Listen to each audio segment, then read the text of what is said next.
ගඟක් අයිනේ මඩ ගොඩක ගෙම්බන් රැලක් ජීවත් වුණා. මේ ගෙම්බන් අතරේ හිටියා හරිම ආඩම්බරකාර ගෙම්බෙක්. මේ ගෙම්බා යහළුවන් ඉදිරියේ නිතරම බොරු පුරසාරම් කියනවා. මේ ගඟ හැදුවේ අපේ සීයා. ගඟේ හිටි කිඹුලෙක් එක්ක සටන් කරලා මගේ තාත්තා ජයගත්තා. ඌ ඔය වගේ බොරු කතන්දර ගොඩක් යාළුවන්ට කිව්වා.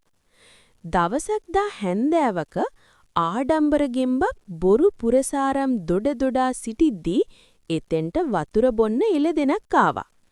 මේ ගෙම්බන් කවුරුවත් එළදෙනක් දැකලා තිබුණේ නැහැ.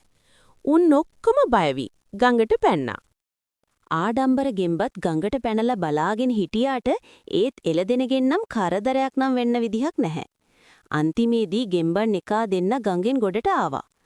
මට පුළුවන් මේ යෝධයත් එක්ක සටන් කරලා ඌ පරද්දන්න.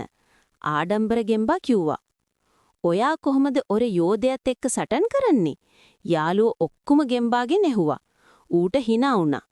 එහෙනම් ඔන්න බලන්න. ආඩම්බර ගෙම්බා එසේ කියා කට ඇරගෙන හුලම් බිබි පිම්බෙන්න ගත්තා.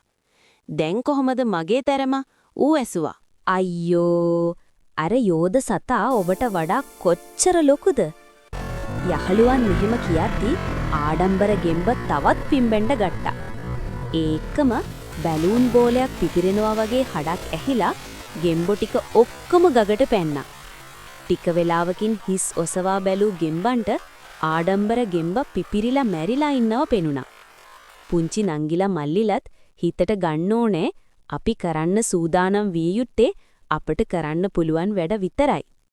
මේ වගේ රසවත් කතා දිනපතා නැරඹීමට සබ්ස්ක්‍රයිබ් කර බෙල් සලකුණ ක්ලික් කරන්න.